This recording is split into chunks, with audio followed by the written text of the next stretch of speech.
working okay. And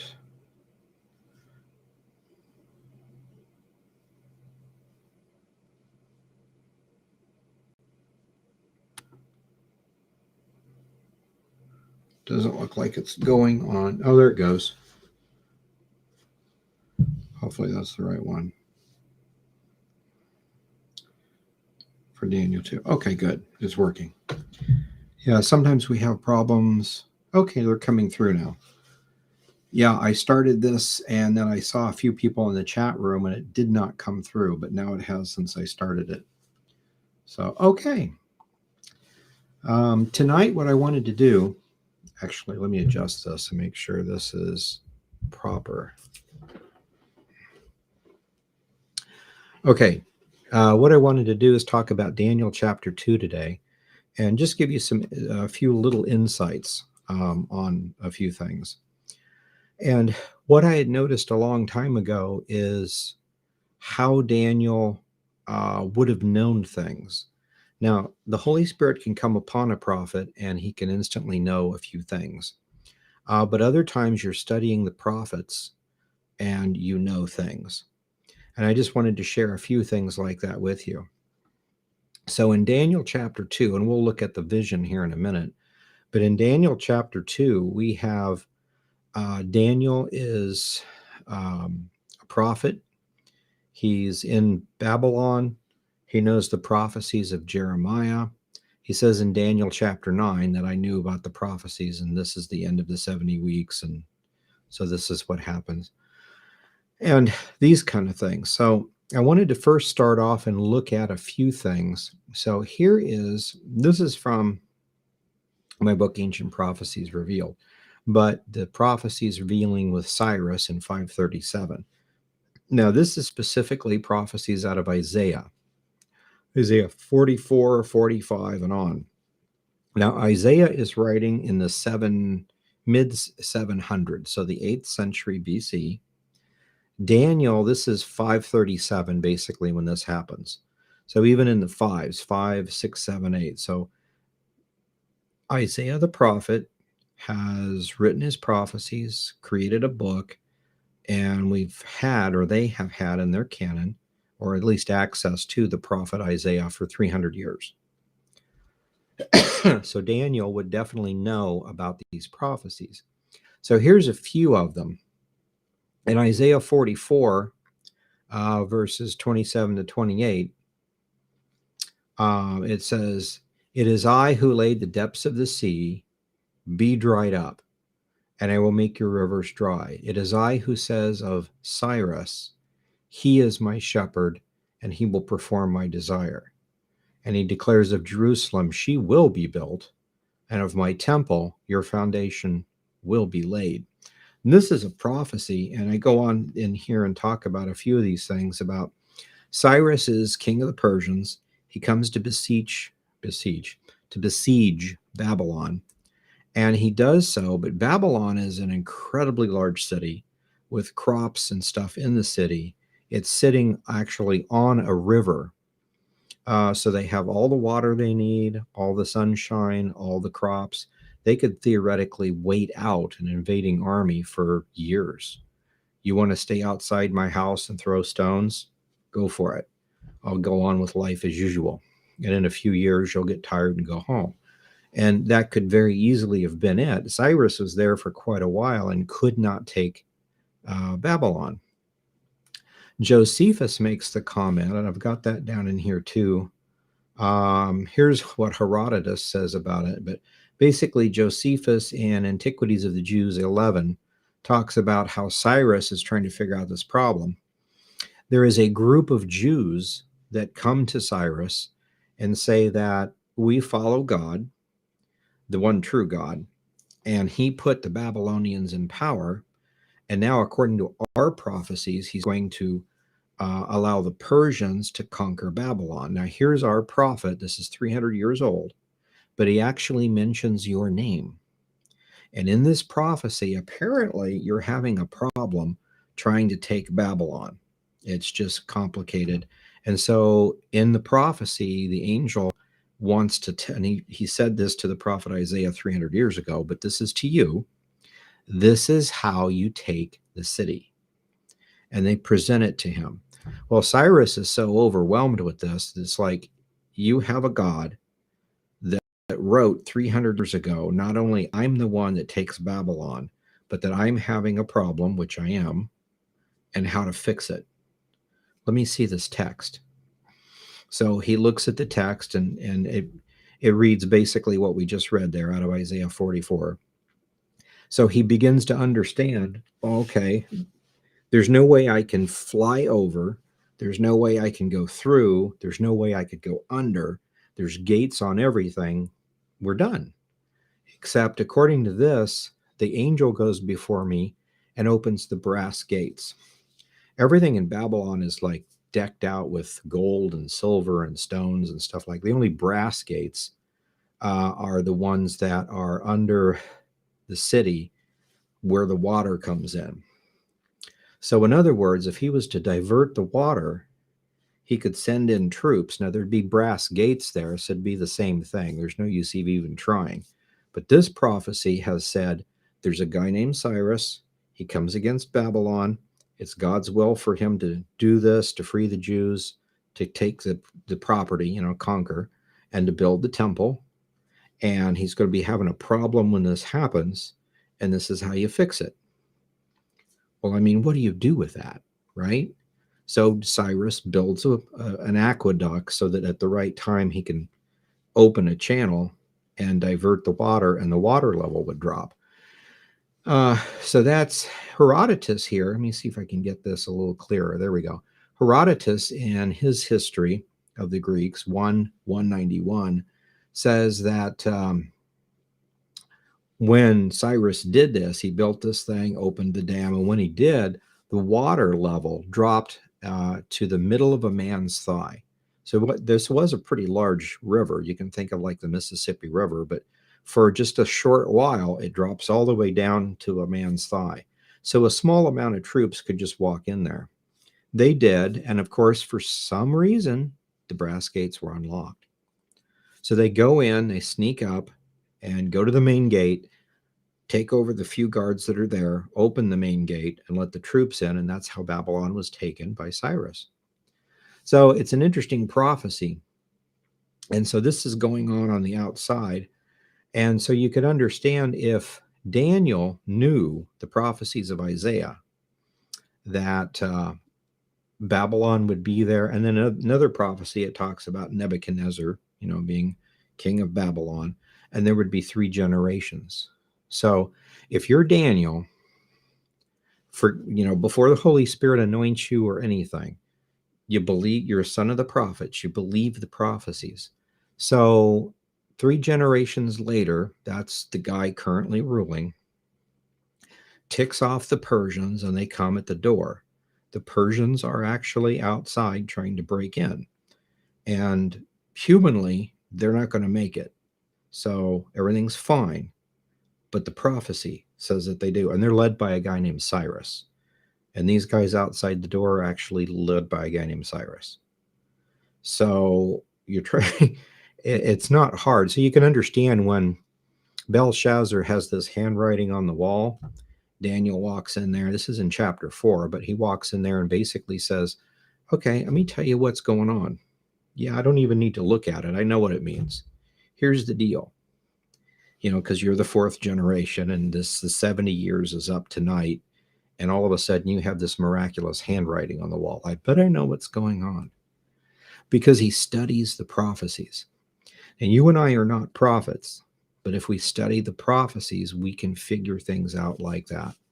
Again, some of the things we still have to guess on, but we can understand a lot.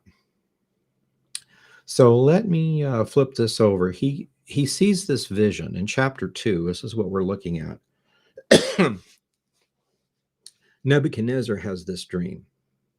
And we talked about, actually, let me flip over to this. We talked about in the Testament of Noah, he has this dream of these metal empires, right? So Daniel knows that we're in Babylon because we've been bad. The prophet Jeremiah says we'll be there for exactly 70 years from Nebuchadnezzar, or the guy that takes it 3 generations. And it's all cut and dry, usually to the day. And anciently, Noah had a dream of these 4, 5, 6, 7, 8 empires that are going to try, and they're mountains of metal. And we've been talking about that the last few weeks. So in the Dead Sea Scrolls, the dream is there's a forest of trees. Each tree represents a Gentile nation. There's just tons of them. It's a forest. The earth is populated with nations. But there's this special nation down here, which is the nation of Israel. It's an olive tree. And everything's fine. Some of the trees have skirmishes with each other and stuff like that, but the main problem is that these mountains of iron come to create an empire, to take over country by country by country by country, to create an empire. And he gives this, and then he says, this is the one you have to worry about right now. And then he gives him a second part of the dream about Nimrod and those things that are happening. Well, we have this kind of a setup too. So Daniel would have known about these, of course. So now all of a sudden we get back to the place where we have Nebuchadnezzar. And he brings Daniel in, and he has this dream. And the dream is this head of gold, chest and arms of silver, belly and thighs of brass, legs of iron, feet and toes of clay. Now, with that in mind, knowing the metal empires of Noah, gold, silver, copper, iron, he would have been very aware of who these 2 empires were. And now they are under the direction of Nebuchadnezzar of Babylon. So they are in the 3rd one, which is gold. So his, whatever it means, it's a gold kingdom. It's the label for this king that's over them now. So with that in mind, Nebuchadnezzar calls him. You don't tell this stuff to non-believers, right? So Nebuchadnezzar calls him. Nebuchadnezzar does not have a clue. He's an egotistical maniac that thinks he's God incarnate and he's cool and can do anything he wants. And then, the things in Daniel happen to him. So he comes in and he says, I had this dream. It's really weird. There was this big statue. I was going to cause everybody to worship it. It has a head of gold, the chest and arms of silver, belly and thighs of copper or brass, legs of iron, toes of feet of clay.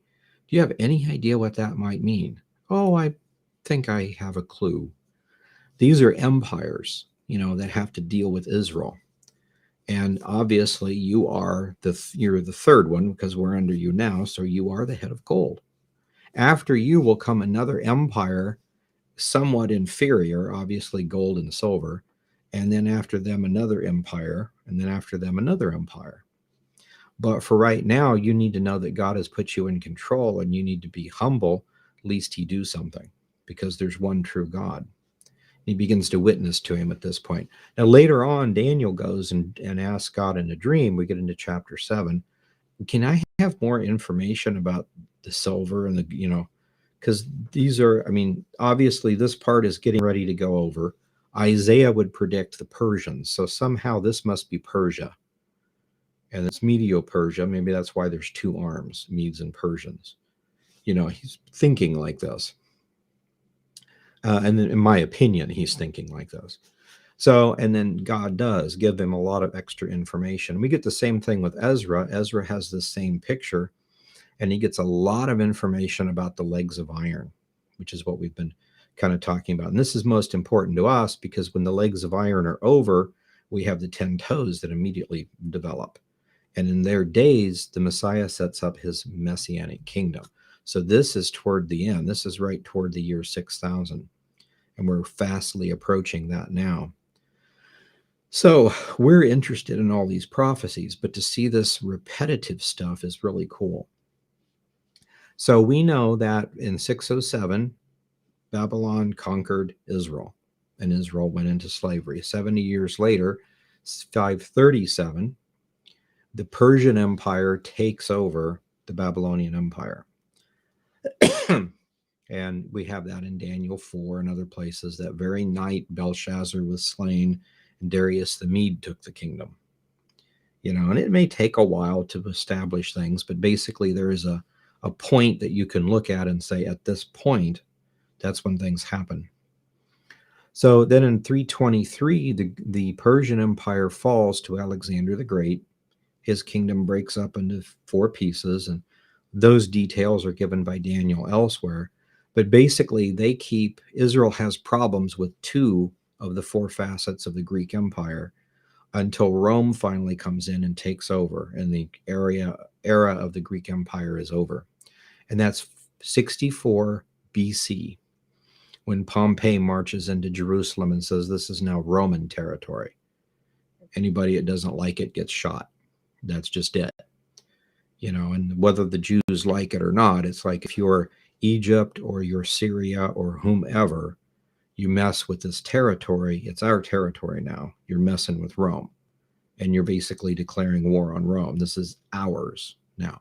So as far as Israel's concerned, 64 BC is when that happens. Now, all this stuff is interesting because a lot of people and some cults still try to figure out, what do these mean? What are they? That kind of stuff. But in Daniel 2:38 is when Daniel actually says to Nebuchadnezzar, you are the head of gold. And in Daniel 5:31, he actually talks about how it's the Persians that come in and take over. Of course, we're already told that by Isaiah in Isaiah 40 or 44. And then in Daniel 8, we're told that the Persian Empire falls to the Grecian Empire. The kings of Greece come. And then in Daniel 11:30, it's talking about all the subgroups of this, and then the ships of Kittim actually come and take over. And Kittim is an old Hebrew word for Rome. And so these are all mentioned in here specifically. And then the Empire of Clay mentioned in here again. So let's look at this prophecy just so we can get it in our minds. And this is in Daniel chapter 2. And you can read the first part of it, the first 30 verses, about how it fits, how he had the dream, the call of the wise men, the Magi, and Daniel, and this kind of stuff. But we get to this part here, and then Daniel gives him the dream and interprets it. And he says, you, O king, Nebuchadnezzar, saw and behold a great image. This great image, whose brightness was excellent, stood before you, and the form thereof was terrible. It doesn't mean it was bad, carved out bad and looked weird or anything. It just means terrible as an awesome. Very Norah is what the text actually says. So it's this incredible, magnificent, awe-inspiring image. You're like, oh, wow, look at this. So he sees this. The image's head was of fine gold, its breast and arms of silver, belly and thighs of brass, legs of iron, feet partly of iron and partly of clay. And you saw until there was a stone cut without hands. And this is like we think of a stone as a large rock. It could be a rock or some sort of crystal, like a gemstone is a lot of times how we're looking at these. And this is interesting because Israel is the olive plant, which is a living thing. The other Gentile nations are cedar trees, or just trees in general, which are living things. These empires are kind of artificial. They're mountains of metal, okay? And some of them, like the lead, it actually calls it lead stones, which would be galena stones, the crystals that we get them. Most of these come from some sort of crystalline type thing. And crystals that we're mainly familiar with would be like diamonds and rubies, and you put them in rings, those kind of crystals. And this is a stone cut without hands. It's not man-made, but it could be talking about a large stone, like a rock that destroys it, but most likely a crystal. So it's a crystalline metal type. It's an empire. In other words, it's the same concept. So this stone cut without hands, not man-made, came and smote the feet at the image, the part that was iron and clay, broke it into pieces. So then there was iron and clay and brass and silver and gold broken in pieces together, became like the chaff of the summer threshing floor, and the wind carried them away. There was no place found for them, and the stone that smote the image became a great mountain, okay, and then one of those metal type mountains, but it filled the whole earth. So it's God's kingdom or God's empire. And incidentally, people look at this and say, well, how is it that we've got iron, silver, gold, and brass, which are metals, and then we got clay, which is dirt? Why is that not metal or crystal? We don't realize it, but we're talking about how things form. There's galena crystals that lead comes from. Iron comes from iron ore, which is usually crystalline. Clay, you don't see it much, and when it's hardened, it's hard. When it's soft metal, it's actually called in some of the text. But clay is actually, I think it's aluminum sulfate, if I'm not mistaken. It's got a bunch of stuff in it. It's kind of like dirt or mud. It's got a bunch of stuff in it, but the main aspect is this soft metal. So really interesting. The concept gets lost slightly in English, but it's metal kingdoms, metal or crystalline kingdoms in whatever form they're forming. And then to know that God's kingdom is actually a stone that's cut, but not with human hands. So it's not like a rock or anything or a round circle or an orb, but it's a stone that was cut. So in other words, gemstone again. So this is the dream, just short and sweet and simple. This is the dream, and I'll tell you what it means, he says to the king. You, king, are a king of kings, and again, empires. He's not just the king of one little country, he's a king of a bunch of stuff. You're a king of kings, for the God of heaven has given you a kingdom of power, strength, and glory. So wheresoever the children of men dwell, and the beasts of the field and the fowls of heaven, he's given to your hand and made you a ruler over them all. You are this head of gold. Now, later on in a chapter, he'll have a dream about a tree, and that still makes perfect sense. He's the Babylonian king. He's running an empire, but his actual kingdom, his actual tree, is Babylon. But Babylon gets cut down and, in some sense, destroyed. But the ring of brass and iron make you believe some facet of Babylon comes back. So that's just a clue to another prophecy. Excuse me. So anyway, you are this head of gold. After you will arise another kingdom inferior to you. And a lot of people get confused on this and think that, well, maybe we're talking about Nebuchadnezzar and his son and his grandson. In a sense, they're inferior. We're talking about kingdoms and empires. And of course, Daniel makes that clear later on in the book. So, and then a third kingdom of brass, which shall bear rule over the whole earth. And people look at this and say, well, it was the known world at the time, but they didn't really conquer every part of the entire globe. The word earth here is eretz, and it can mean the entire planet. It can mean the dirt in your backyard. If I hold a handful of dirt up right here, this is earth or eretz. My backyard is my own personal eretz. Where I live in my city is that way. So it can mean multiple things. And I would probably translate this over the land of Israel.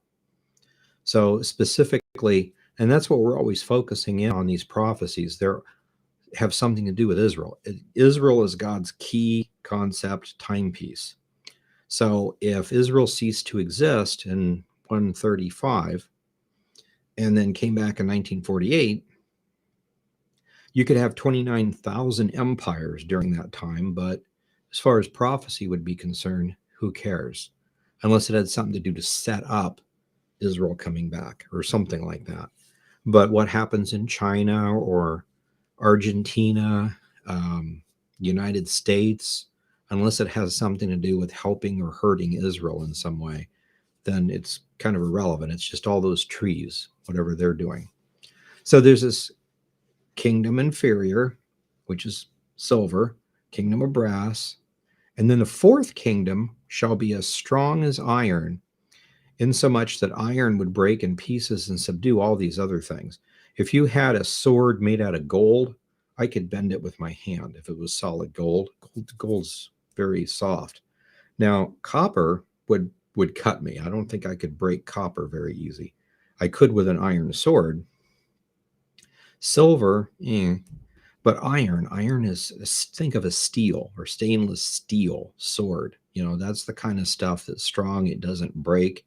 I can't break that with my hands. It's a very, very serious thing. So this empire is that strong, and it can break in pieces any other kind of sword made out of brass or gold or silver or tin or whatever.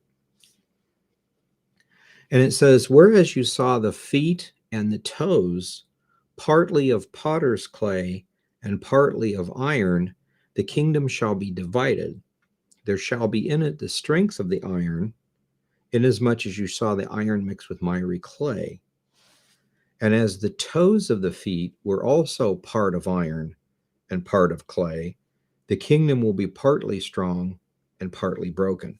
And these are things that we look at, and I can't guarantee my understanding's correct yet anyway. I'm getting clues from the scrolls. But first off, there's a couple different ways of looking at this. Let me tell you one that I think is totally wrong that just helps us focus better. Some people have said, well, partially iron and partially clay. Well, if it's aluminum clay and it has no iron in it, it's that normal colored clay. If it has a lot of iron ore in the clay, it becomes that red clay. So maybe we're just talking about red clay. So it's one thing, not iron and clay, but just red clay. Well, if you look careful at this, that can't be what we're talking about, because it's partly of iron and partly of clay. And especially, let me stop for a second and bring back that other picture. And this is what Daniel's starting with his time period and going forward. He doesn't matter the previous stuff. So we have to go back to Noah. So if you have a metal lead stone, galena, empire, and a soft metal clay, which is aluminum, then you have gold, silver, copper, and iron, lead, and clay. And this clay will be this actual soft metal clay mixed with iron. So we're not talking about a red clay mixture, but we're talking about these two pieces put together is what this empire ends up being. So if you identify this empire, Rome, and this empire, you probably have a pretty good understanding of what this empire is or how it starts. So again, with that in mind, partially of clay, partially of iron, not 100% red clay. So just saying that because not too many people mention that, but at first when you hear that, it's like, oh, that's a thought, but that's not what we're meaning. Two separate pieces, two separate metals, because the metal kingdoms or metal empires rather is what we're talking about. So let me go back to here. Okay. So this feet, and notice another thing here, the toes of the feet were partially of iron and partially of clay. But up here it says the feet and the toes were partially of iron and partially of clay. So it's not like, and this is another thing too. Let me flip back to the picture so I can tell you what I'm thinking. Metal empire. Okay. So it's not like here's the legs all metal down to here, and then the feet are also metal, and the only partial metal clay thing are these 10 little toes. So that's not what we're saying. The feet and the toes are this conglomeration of iron and metal, these two empires put together. And think of it like here, this is all silver, but it was the Medes and the Persians, the Medo-Persian Empire. This was one empire, Rome, but very quickly it splits into two empires, East and West Rome. So we've got Roman, Latin, and Byzantium. And then, of course, other things happen to it. It splits, and it's where we get the three-headed eagle prophecy. Excuse me.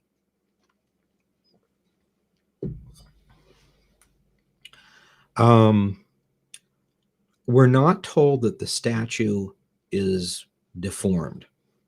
So if it looks like a human being and it's not deformed, you have East and West Rome. You have 5 toes from Western Rome and 5 toes from Eastern Rome. So 5 not empires, 5 kingdoms or states, countries, 5 countries from the Middle East, 5 countries from probably Europe or some conglomeration like that. 2 separate strands. And we can't identify them any further, but that's another clue. The church fathers even talk about this too. But so this is what we're talking about. So for our purposes, East and West Rome, it's the Iron Kingdom, and the feet and the toes are partially iron and partially clay. So it says, let me go back here. Whereas you saw the iron mixed with clay, they shall mingle themselves with the seed of men, but they shall not cleave one to the other, even as iron is not mixed with clay. Now, this could have one of 2 meanings, or probably both of the 2 meanings. Number one, people look at this and say, this really, in light of Genesis 6, this sounds really ominous. They, whoever they are, mingle themselves with the seed of men. It sounds like they are fallen angels, and we're talking about Nephilim genetic corruption again. That's a possibility because as far as the text goes, it's a possibility. But there's a simpler explanation than this. And that is that a king who rules with a rod of iron, for instance, will say, I want this done. And it's done. In the Roman Senate, there's laws. A Caesar can only do certain things. Much like in the United States, we have a president. The president has a lot of power, but there are certain things that he is forbidden to do. And so he tries to overstep his power. You may have problems for a short time, but then Congress basically, or the Supreme Court, says he can't do that. So that's just all there is to it. He might order a group of people to say they have to do or cannot do a certain thing. He doesn't make laws. As far as the United States people goes, he can't say squat on anything like that. Anyway, so that's up to the Congress, is what I'm saying, or the legislative branch. So same kind of stuff. So if you have even 10 kings, the kings, being kings and obstinate kind of, may not agree and may not get along. But if you have a kingdom, an empire, a country that has a king, but the king's power is divided because it's given to the people. In other words, it's a democratic type of kingdom, or at least in name. Maybe it's more of a strongman dictatorship or something, but there's still limits. A king can say, I executed the guy because I executed the guy. What's it to you? You want executed? And there's nothing you can do about it. He's king. Okay. But these other guys do the same thing, but they have to maintain a front. I don't understand. I don't know what you're talking about. And then they have someone executed. So there's a limit to the power. So it looks like, and in either case, we're talking about they mingle themselves with the seed of man. There's definitely enough people to say one thing and enough people to say another thing that they don't get along very well. Now, later on, we're told that these 10 kings come together to form an empire, and it doesn't quite work because it's just not there yet. You can think of the European common market. For a long time, they basically came together and pretty much worked well, but then they kind of started falling apart too. They never really could do much because there's too much voting. that kind of thing. Now, if the Antichrist is to step in, he's the 11th out of the 10 nations and say, this is what we're doing. And we have 3 of those nations say, no, we're not. The Antichrist wipes them out and says, anybody else have any questions? No, sir. Now they have one voice, one mind, one heart, which is the beast. And that's what's going to happen. So in the beginning, they're too democratic and they can't get anywhere. And that makes sense because when the Antichrist comes along, he has to defeat 3 of the 10. It still might have something to do with the Nephilim stuff. So we're not exactly sure, but that's one part anywhere. So they don't cleave one to the other. They're not uniform because there's too much division. Even as iron and clay won't mix together. So if you took clay and put it in fired it up and finished it, glazed it the whole 9 yards, it would be pretty hard. If you could take a hammer and destroy it and everything, but I mean, you could hit it and it lightly, and it would not break. It would be hard. It wouldn't bend or anything. But if in there you had several little nuggets of any kind of hard metal, iron, little iron pieces in there, then the clay is not going to have a consistency. So if you were to take it and tap it, there's a good chance that the iron pieces would fall out and the clay would be brittle or break because there's not that much clay right there. So it's the same kind of thing here. They don't hold together well. In the days of these kings, these 10 kingdoms, the God of heaven will set up a kingdom which will never be destroyed. The kingdom will not be left to another people, but it shall break in pieces and consume these kingdoms, and it shall stand forever. The kingdom of God will destroy it under the leadership of the Messiah. As some of the people that look at this and say this is all past, the preterists will say this is Antiochus Epiphanes, and we see it in Daniel when he takes over. Problem is, in Daniel 11, it doesn't stop with the Syrians and Antiochus Epiphanes. It goes up to the ships of Kittim coming. And the ships of Kittim come, take over, and actually burn the temple. That gets us to 70 AD. So if we're in 70 AD, we're not talking about Antiochus Epiphanes about 200 years before. So sometime in the future, from 70 AD forward, things happen. So this all has to be yet future, because then Israel ceases to exist in 135, comes back in 1948. So this all happens sometime after 1948 AD. So these 10 nations come up. Okay, and then verse 45, it says, "For as much as you saw the stone that was cut out of the mountain without hands, it break the pieces of iron, brass, clay, silver, and the gold. The great God has made known to the king what shall come to pass thereafter.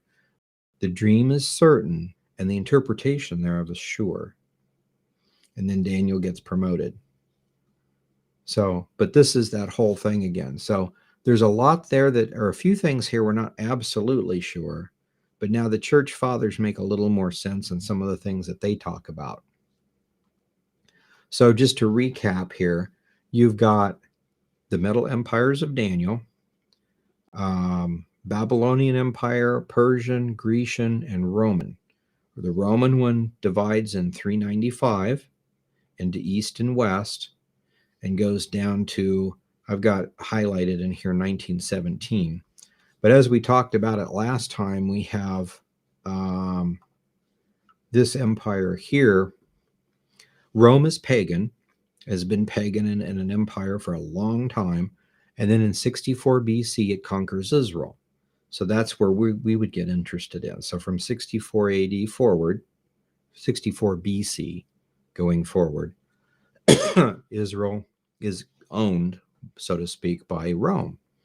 Well, Rome becomes Christian in 380, and in 135, Israel ceases to exist. So we're done. But how the empire morphs until Israel comes back is what the Ezra Apocalypse basically talks to us about. So in 395, the empire splits into East and West Rome, and that would be the two legs of Daniel's understanding. So the Western Rome falls in 476, and then Roman Catholicism basically rules in Rome. It's the only governing power really in Rome from 476 to 800. Okay.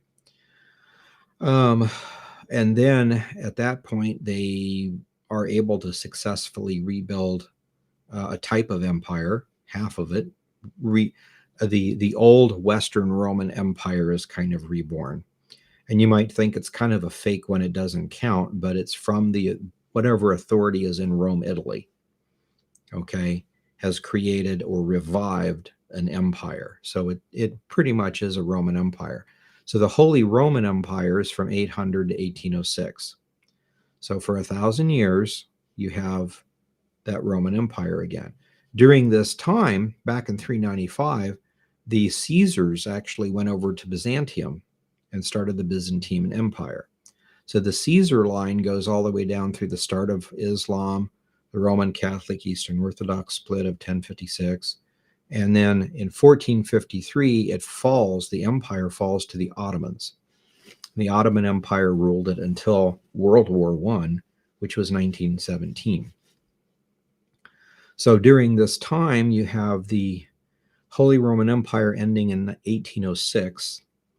And then a few years later, the Second Reich began. So that's Germany trying to reestablish the Roman Empire, as Second Reich. And that continues until 1917. Again, World War I changed everything. World War I, if I can say it this way, is the United States and Western powers, democracy, or I shouldn't even say democracy, republic, stepping in and stopping or annihilating or destroying the Roman Empire. So at this point, and the main reason for doing this is because Germany is one thing, the Ottoman Empire is pretty extensive, but it's another thing. If these two come back together, you can't allow it. It's like two larger, it's like China and Russia and the United States all coming together to form some evil empire. What could anybody do with something like that? So you've got to break them up or do something. So that's what happens here. But what happens is right before the fall, the Caesar line actually goes into Russia. So Tsarist Russia in the 1500s. Well, they were in World War II also, and the Tsarist Empire ends in 1917. So World War II actually ends a lot of stuff. But communist Russia arises, which has got nothing to do with anything, just a different thing for that. But that's from 1917 to 1991. And then 1991 to the president, it's a Russian Federation, which currently is being run by Putin, who has changed the laws to where he gets to continue to be president until his death. It's not like a kingship where his son instantly becomes the next ruler or anything like that. So it's a little different, but it's still very much more king-like. So this ends, but during this time, Russia's kind of out of commission in the sense of the prophecies. But then in 1938, Adolf Hitler rises to power in Germany and actually tries to reconstitute the Roman Empire again. But instead of just recreating the Western version, he tries to talk with the Arabs and try to reconstitute the what used to be the Ottoman Empire. So if we can get the Ottoman Empire and this together, that pretty much would be the empire. And that's something that can't be allowed.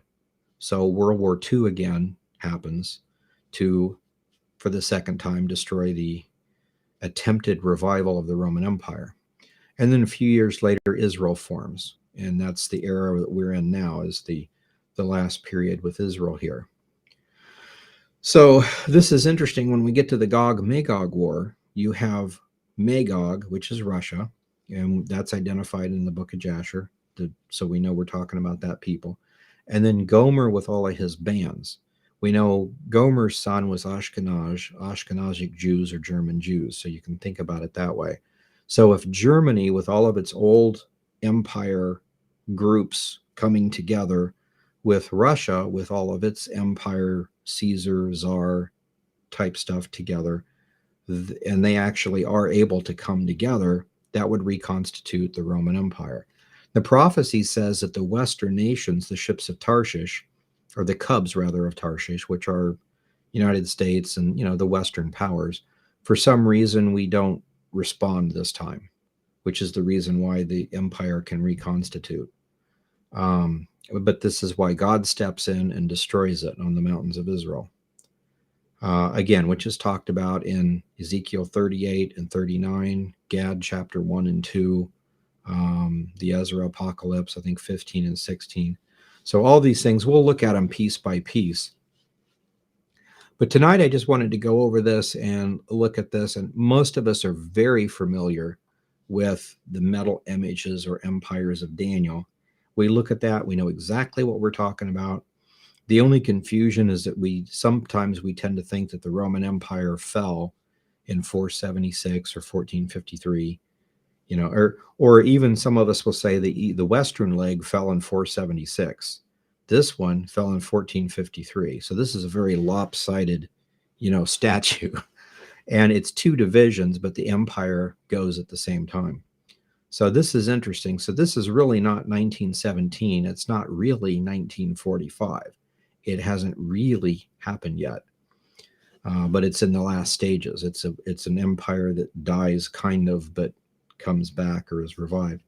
Anyway, so there's a lot of other things to it, but this is where we get the statue concept, Daniel chapter 2, and then in the the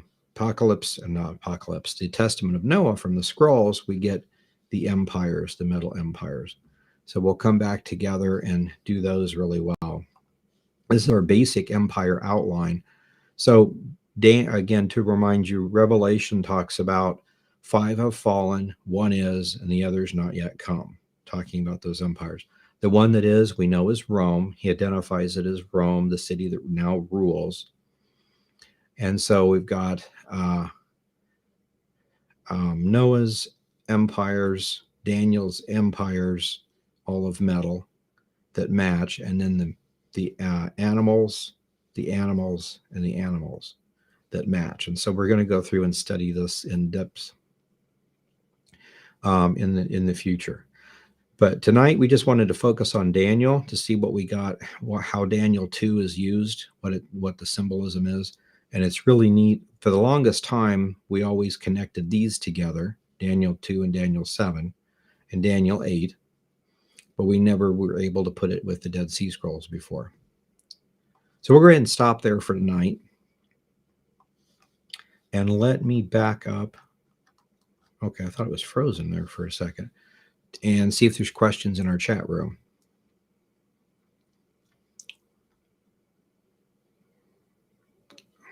People saying, good to see me. Yeah, I have this. I every 1 to 2 or 2 to 3 years, I'll get some sort of a flu or something. Who knows, COVID, whatever. And it'll last a day or two, and then I'm fine. But I have a bronchial problem, and then I'll get this cough or scratchy throat or whatever, and it tries to come back and that kind of stuff. So I did pretty good this last month. I started catching it again a few days ago. It's the reason why we canceled last Thursday, I think it was. But I started using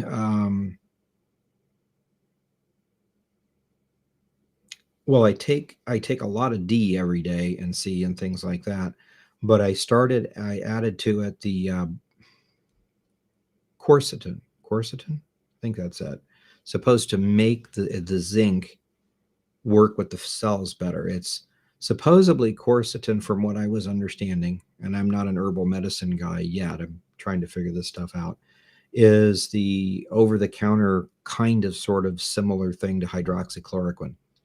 Apparently, hydroxychloroquine works much better, but it is chemically altered. It's a drug that's made out of other stuff. So anytime you make a drug, it works much better for whatever purpose that it's supposed to do, and it almost always has side effects. whereas the herbal medicine a lot of times has very little side effects, doesn't really work as well. But the concept is you're supposed to be taking the herbs as a preventative. So, anyway, I don't know if I just had caught a 24-hour thing and just got better and my chest was okay, or the quercetin really kicked really well. So, I'm going to keep taking it though. Anyway, so praise the Lord. I haven't found any more herbal medicine type stuff from the scrolls yet, but still trying to compile stuff, and we'll figure out things as we go along. And I'll definitely let you guys know when I find something interesting. But yeah, I'm supposedly pretty much back to normal. We'll just see how it goes. When spring comes, I'll be fine, and that's the way it always works.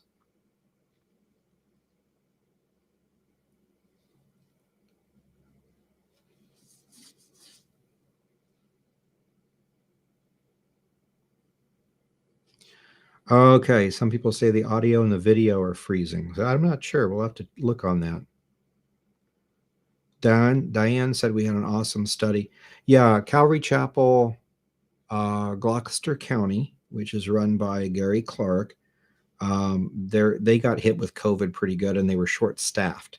So they called up and asked if I wouldn't Zoom in and teach. So I was able to teach Sunday morning and that should be on their YouTube channel. So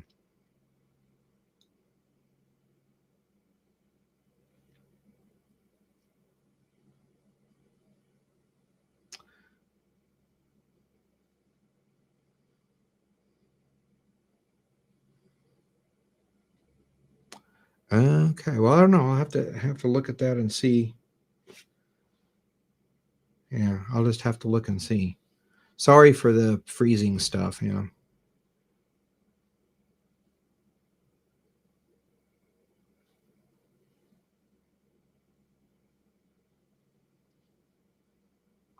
Dolores donated $20, so thank you very much.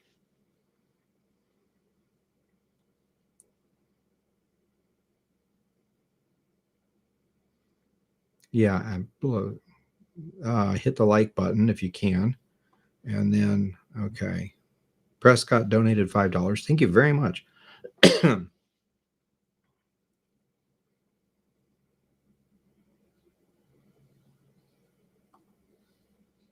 Do you think America is around in the last days since we're not in any of the prophecies? I think by that time the rapture may have happened, so the Christians may be gone, but America as a nation is still here.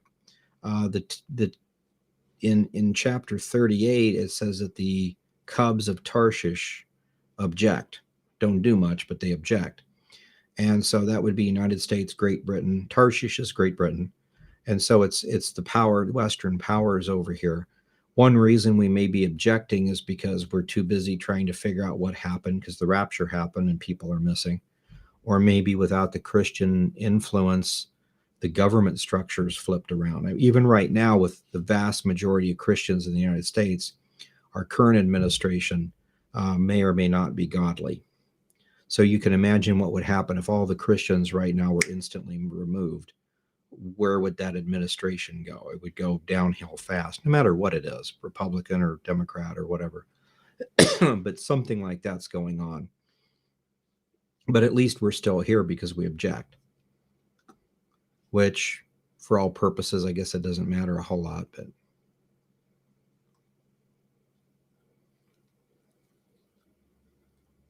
okay.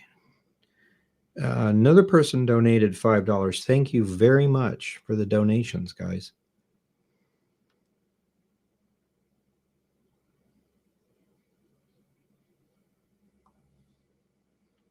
What do you what metals do you think the Egyptian and Assyrian empires were? They were, let me see if I can get to that. Nimrod's was the original lead, Pharaoh's was clay.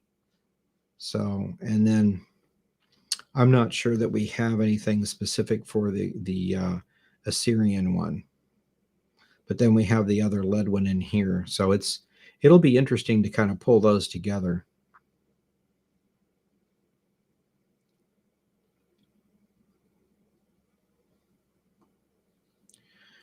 Could the toes be the millennial kingdom, iron, heaven, clay, humanity.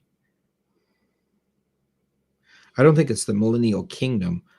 There is some evidence in Noah's testament talking about the kingdom of the sun, moon, and stars with the woman as being the before and after kingdom that God had wanted. So is the Israeli kingdom or Zadok priestly kingdom.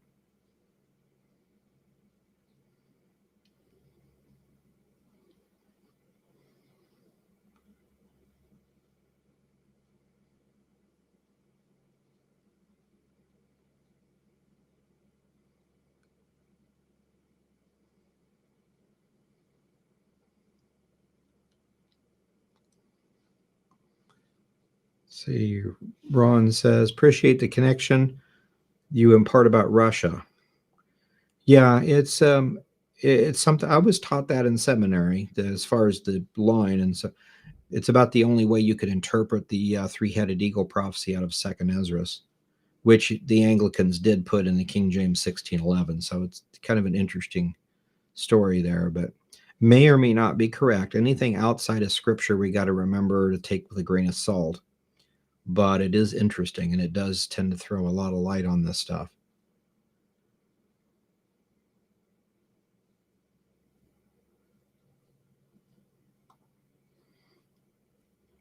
Yeah, fall of the Ottoman Empire. Some people have thought that. There's still a debate going on, and some people are thinking that the Babylonian mystery religion is Roman Catholicism, and others are saying that it's Islam.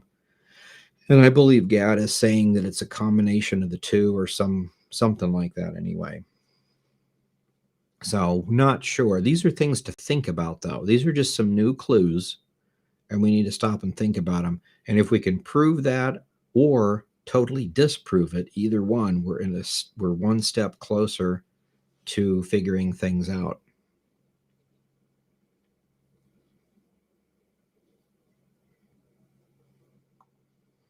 Let's see. Since the Essenes were scribes and believed to have converted, do we have books or writings that might hint that it was written by an Essene scribe? Um, the closest thing to that is we've got Hippolytus giving us a list of the people who ran the school of the prophets, and we can pull their things together. We have the theology and the history and the community rule and things like that from the scrolls. So that gives us more insight. So we're probably getting toward that area, but nothing that I know of directly.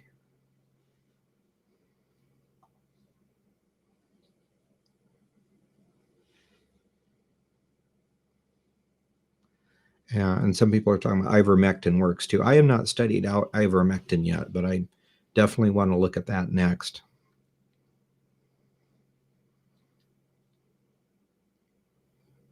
Elderberry, and I'm taking elderberry too. Yeah.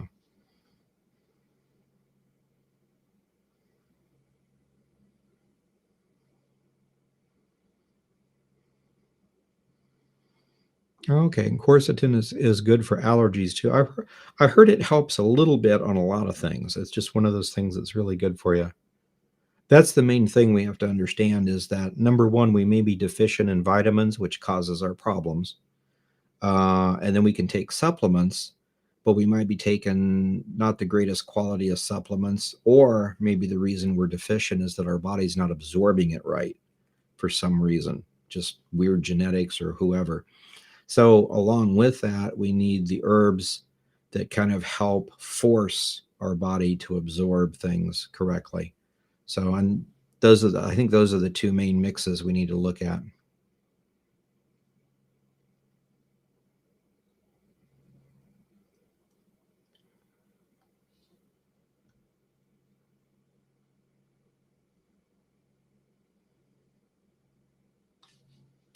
Okay, and then I'll just yeah, just real quick, one more question.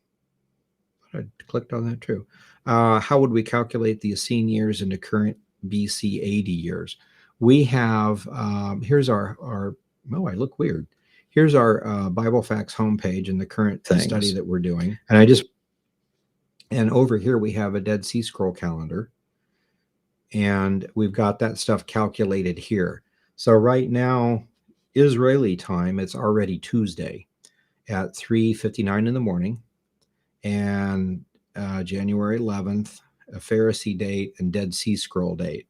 And if you want to learn about that, we have uh, the Dead Sea Scroll clock calendar, how it works, explanations and stuff, and then we have the ages calculating out. So, like when we get to the eighth one is when Christ was born.